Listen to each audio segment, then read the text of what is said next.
with a... This is the Heybike Alpha. It is a fat tire hardtail e-bike with a mid-drive motor. It has an 8-speed Shimano drivetrain and a twist throttle. The tires are 26 by 4 inches wide and they are covered with fenders. It has hydraulic disc brakes, a sturdy rack, and lights with blinkers. In this video, it will be tested on and off the road. Okay, let's see how fast this thing goes on throttle only, but on this one you can't just throttle from a dead stop. You have to start pedaling, then twist the throttle and it will take over. And it really doesn't feel like it's doing that much. It's going, but I expected more out of the throttle here. I'm really only doing 10 miles an hour, and minus this level 5, I'm not sure why it's going this slow, but this is all it's going to do, it feels like. So I will start pedaling, and now it really kicks in, start shifting up, get top speed going. One thing I did notice right away is that the seat post is not long enough for me at 6 feet tall, so it is not a comfortable way to pedal. I'm up to 26. I don't want to do a whole lot of hard pedaling with the seat too low. Up to 29 though. I guess I'll stand up and crank, see if I can get any more. 32. Doesn't feel like the motor was doing a whole lot at that point, but if you pedal hard, it'll do enough to get you going pretty fast. Now I just want to compare what the speed on the bike says to the GPS on my phone, and it says 13 on the bike and 11 on the phone. Now 12 on the bike and 11 on the phone, so it's within a mile or 2 per hour it looks like, and I am on throttle only once again. It seems to be going slightly faster this way. There's a little bit of wind, so I'm right around a 13 on throttle only on a pretty flat section of road. It's time to see how it handles off-road now. We are on some mellow mountain bike trails, and I'm going to use the pedals only here. I am in assist level 5 with the lowest gear on the derailleur. It gets pretty tight in here. I think I just lost the battery cover, but I'll keep cruising. A little hard of a hit, I guess, over that log. I did have this off earlier, so it's possible I didn't get it clipped all the way in, but we'll see if it stays on over the next hard hits. The ground is a little soft and wet today, but so far the fat tires are not sinking much and they're hooking up well enough. Coming up to the first rock section, see how it handles that. A little rough, but gets through no problem. And this tight stuff really shows how well the torque sensor works. It's not just taking off completely. It does have some power, but it is controllable for the most part. Okay, I'm still having troubles with this battery door.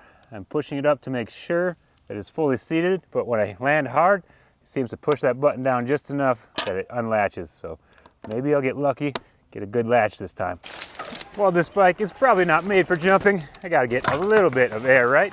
And there goes the battery door, but I'll still make it up the hill, no problem. From one important test to another, gotta make sure I can ride this skinny, and I'm almost falling off, but held it together. Now a bit of impact testing with a drop and a jump with a jump. I like to test all these e-bikes on this hill using throttle only, but this one doesn't go anywhere, so I'll just pedal and it should make it really easy. Let's see how well that front brake works. Not quite enough for a 1-finger nose wheelie, but 2 fingers does the trick.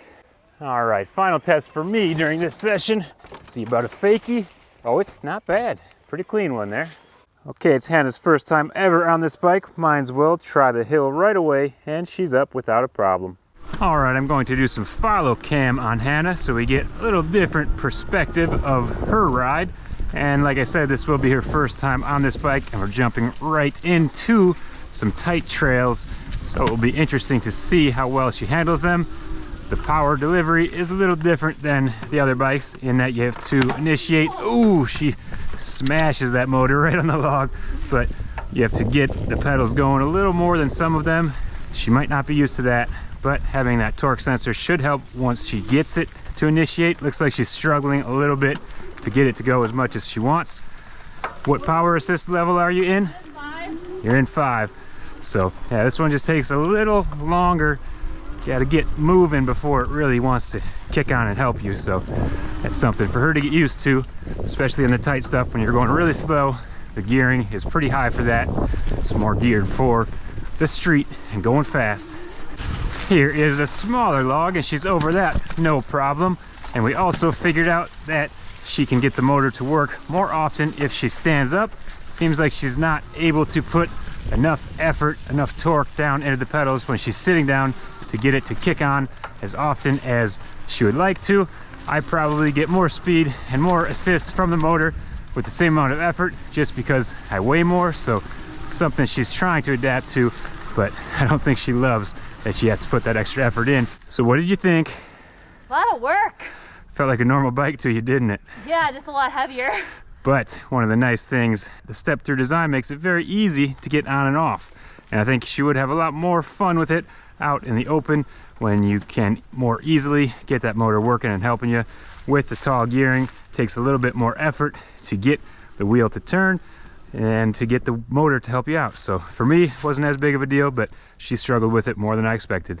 It is time to test out the rack, and it fit an RC car just fine. So I'm out here to hit some jumps with it. One strap is all this one needs, and I am ready to go. I do have a separate channel for all kinds of RC action, so if you want to see more of this, you can check out PSF RC. That was pretty sweet. I guess I might as well jump over the bike, right? Don't mess up now. Oh, I messed up now. There we go, nice double flip for you with some roost. Time to throw it back on the rack and head home. I will say this rack does feel nice and solid and should handle a lot more weight than this RC. I think racks are great to have on bikes like this because they can make them a whole lot more useful. Well, it doesn't look that bright on camera, but it seems to be enough to get by on the road, and it even has blinkers. This bike is most suited for road, gravel, bike path, and some smooth off-road trails. If you want to find out more about it or pick one up for yourself, you can check out the link in the description below. Thanks for watching.